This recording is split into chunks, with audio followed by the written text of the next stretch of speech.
प्यारे बच्चों, जो नेक्स्ट टॉपिक है हमारा गॉसेस लॉ तो हमने कर दिया, लेकिन आज जो नेक्स्ट टॉपिक है हमारा वो है डिराइव कोलंबस लॉ। फिर से पहुंच रहे हैं हम कोलंबस लॉ पर। Derive Columbus law from Gauss's law. Gauss's law से निकालना है कोलंबस लॉ। तुम लोगों को मैं ये पहले से ही बता के रखता हूं। कोलंबस लॉ सबको पता है, जो कल हमने गॉसेस लॉ पढ़ा, phi E is equal to surface integral over the closed surface E dot D S is equal to 1 upon epsilon not times Q. ये तो गॉसेस लॉ है बेटा, मैथमेटिकली ये गॉसेस लॉ है, और इस गॉसेस लॉ से हमें डिराइव करना है कोलंबस लॉ। कोलंबस लॉ सबको पता है, वो है F is equal to 1 upon 4 pi epsilon not Q1 Q2 upon R square. इसका मतलब हो गया बेटा, गॉसेस लॉ से हमें क्या निकालना है? Columbus law. This is today's topic. ठीक है बेटा। तो कल हमने शुरू की थी, कल हमने गॉसेस थ्योरम या गॉसेस लॉ कंप्लीट किया। उस गॉसेस लॉ में मैंने आप लोगों को एक चीज समझाया था। अगर हमने एक पॉजिटिव चार्ज लिया प्लस क्यू, आज हम प्लस क्यू की जगह ले रहे हैं Q1, इतना फर्क है। तो इस Q1 के अराउंड मैंने एक क्लोज्ड सरफेस बनाई, इस Q1 को सेंटर पर रखा, और इसका रेडियस जो है बेटा R है। ठीक है बेटा। और यहां पर एक इस सरफेस पर एक पॉइंट P लिया। ठीक है, यहां तक समझ आया?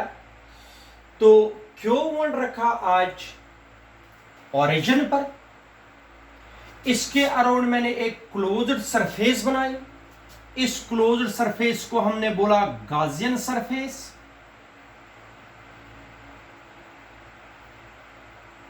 ठीक है बेटा। इस गॉसियन सरफेस पर आप लोगों को कल मैंने समझाया, एक स्मॉल एरिया एलिमेंट काटना है, जिसको करंट वेक्टर बोलते हैं। जब आप लोगों ने एरिया एलिमेंट और एरिया एलिमेंट को वेक्टर बनाने के लिए एन कैप की जरूरत है। ठीक है बेटा। ये पॉजिटिव चार्ज है, पॉजिटिव चार्ज से P पर जो इलेक्ट्रिक फील्ड इंटेंसिटी है वो है बाहर की तरफ, पॉजिटिव है। नेगेटिव होता तो अंदर की तरफ। ये E वेक्टर है। ठीक है बेटा। तो अगर ये ds है, अभी ds को आप लोगों ने नॉर्मल वेक्टर ड्रा किया, मैंने कल समझाया ds स्मॉल एरिया एलिमेंट को जब हम नॉर्मल वेक्टर ड्रा करते हैं तो ये एरिया वेक्टर बनता है। एरिया वेक्टर किसके होता है? ds vector. ds वेक्टर भी इसी डायरेक्शन में होगा।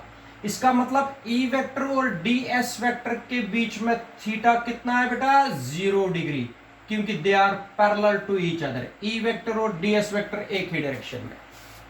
ये कल मैंने समझाया था। अब according to Gauss's theorem, derivation में बता रहा हूं बेटा। डेरिवेशन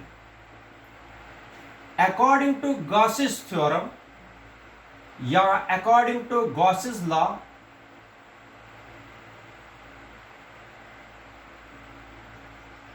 शाबाश बेटा। गॉसेस लॉ क्या है? Phi E is equal to E dot D S is equal to, ये है गॉसेस लॉ। इस तरीके से लिख सकते हैं, surface integral over the closed surface. चाहे इससे लिखिए चाहे इससे, कोई फर्क नहीं। ये भी इलेक्ट्रिक फ्लक्स है, ये भी इलेक्ट्रिक फ्लक्स है। Is equal to 1 upon epsilon not, Q के बजाय कौन है यहां पर? Q1। ठीक है बेटा। इसने कितना इलेक्ट्रिक फ्लक्स दे दिया, 1/ε0 टाइम्स Q1। ठीक है, ये गॉसेस थ्योरम है। हाँ, सबको पता है A डॉट B होता है बराबर AB cos थीटा। ठीक है बेटा, A डॉट B किसके बराबर, AB cos theta. E dot ds किसके बराबर हुआ फिर, surface integral over the closed surface S, E ds cos of theta is equal to 1/ε0 Q1। मगर थीटा कितना है बेटा E और ds के बीच में, 0 डिग्री, हो गया cos of 0 degree. But cos 0 degree होता है बेटा बराबर 1। cos 0 डिग्री किसके बराबर होता है, 1। फिर क्या आएगा, E ds cos 0 तो 1 है, multiply 1 is equal to 1/ε0 times Q। इसका मतलब हो गया E ds is equal to 1/ε0 times Q। E को बाहर निकाल दीजिए, इंटीग्रेशन ds की करेंगे, इंटीग्रेशन ds की करेंगे, हो गया 1/ε0 टाइम्स Q। E को बाहर निकाला, ds की इंटीग्रेशन सीख रहे हैं। ds की इंटीग्रेशन मैंने बताई हुई है, ds की इंटीग्रेशन है E मल्टीप्लाई s, ds की इंटीग्रेशन होगी s। s is the surface area of closed surface, इस क्लोज्ड सरफेस का सरफेस एरिया s है, 1/ε0 टाइम्स Q1। ठीक, शाबाश बेटा। जरा मुझे बता दीजिए, कल भी बताया था, इसका सरफेस एरिया, गॉसियन सरफेस का surface area S, but S is equal to surface area कितना है बेटा इसका, 4πr², r है रेडियस। शाबाश, लगा दीजिए यहां value. This implies that E into 4πr², S के बजाय कितना, 4πr² is equal to 1/ε0 Q1। ठीक, 4πr² को नीचे लाओ, this implies that E is equal to 1/4π, ये ε0 Q1/r²। देखो बेटा, इसको इक्वेशन नंबर फर्स्ट, ये निकल गई बेटा electric field intensity at point P due two plus Q1 charge at O। P पर कितनी इलेक्ट्रिक फील्ड इंटेंसिटी आई, इस, शाबाश बेटा, इस Q1 चार्ज की वजह से। बता दीजिए बेटा, जरा बता दीजिए, P पर कितनी इलेक्ट्रिक फील्ड इंटेंसिटी आई इस Q1 चार्ज की वजह से, वो आ गई 1/4πε0 Q/r²। यहां तक याद रखा, ये निकल गई electric field intensity at point P due two plus Q1 charge at O। ये फार्मूला हमने पहले भी देखी है।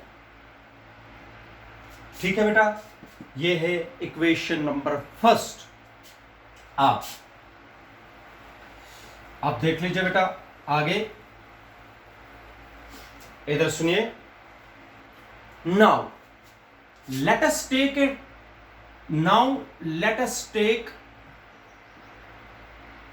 चार्ज Q2, चार्ज Q2 को ले लीजिए, और now let us take charge Q2 and place it at P। Q2 एक चार्ज ले लीजिए और इसको कहां पर रख दीजिए, P पर। किस पर रख दीजिए, P पर।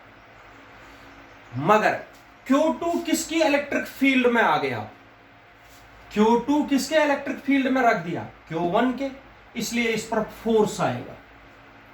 Q2 पर फोर्स आएगा Q1 की वजह से,